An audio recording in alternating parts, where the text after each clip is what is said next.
been a while, hasn't it? Things weren't looking so good, were they? My captors, willing to do anything and everything to me to get what they wanted. It was then my opportunity, my salvation, came to light. Remember, no matter how dark things get, there is always opportunity.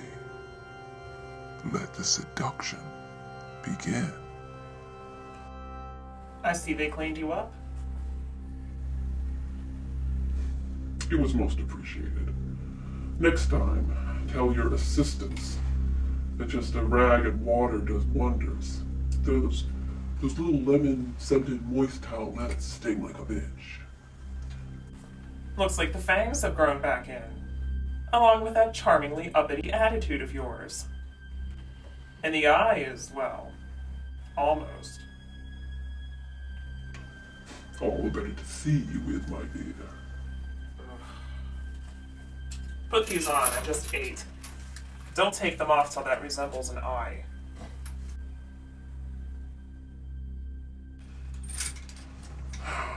Thank you. So, no torture today? No joyride? That's right, this really isn't the time or place now, is it? Blood everywhere. The screaming. Fingers and toes smashed. Oh yes, and eyeballs flying. The monks in the penitent few probably wouldn't look kindly upon that now, would they? Kind of ruins the austerity of a mass, doesn't it?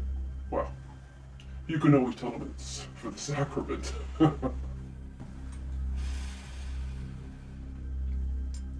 So, your overzealousness probably didn't go over well with your employer now, did it?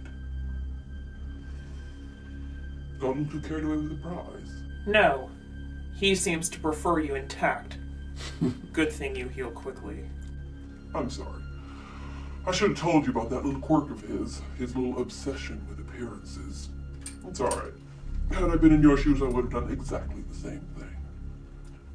I'm surprised at your civility, considering the nature of our last visit. Don't be silly, dear boy.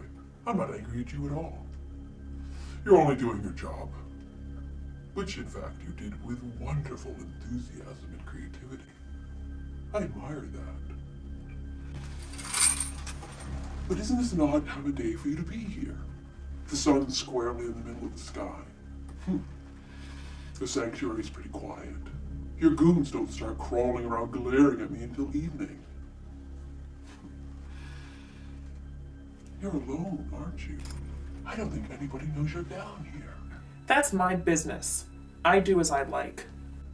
Yes, you do. But I was starting to wonder why you stayed away so long. I was starting to miss you.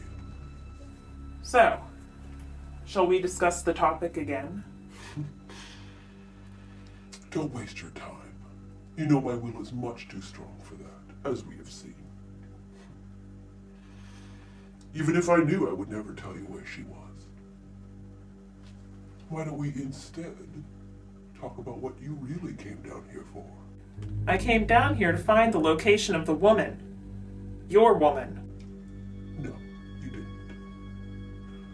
But before we get into that, I could really use a cigarette. I don't think so, Sean. First things first. The correct pronunciation of my name is Sean. From the back of the throat. Say it like you're still in the old country. Tending sheep and swilling warm beer, while the entire village is trying to marry you off to some extremely large woman named Gunda, who can tackle you about the knee like a linebacker and then bear you 3 children before you even have a chance to get up. Forget that last part. Sean. Sean. Very good. You're a quick learner.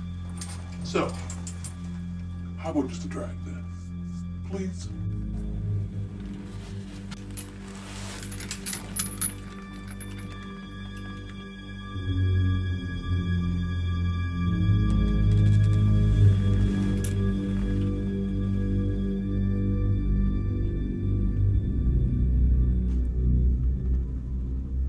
So tell me, how did he find you?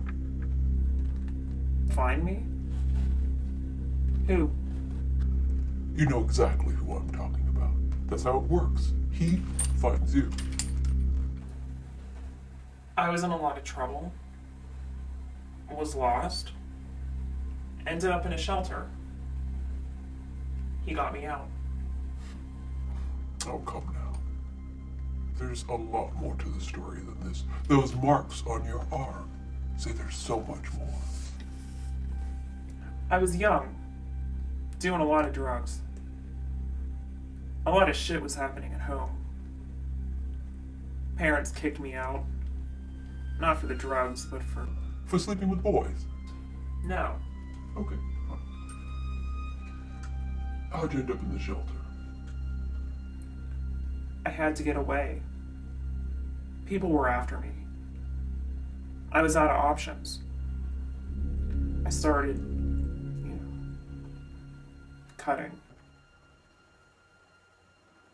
To feel something? Yeah.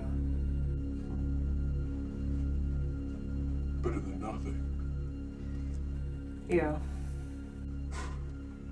I've been there. Could I have another? Sure.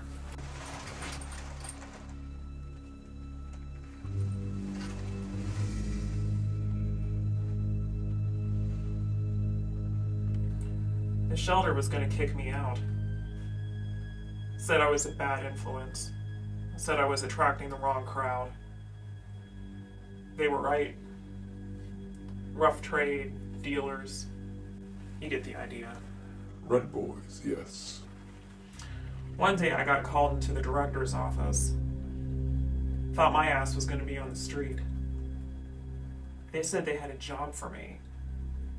Said I'd get paid. Could turn into a regular gig. All I had to do was make a couple deliveries a couple times a week to some old guy. And they trusted you with this? In spite of your reputation?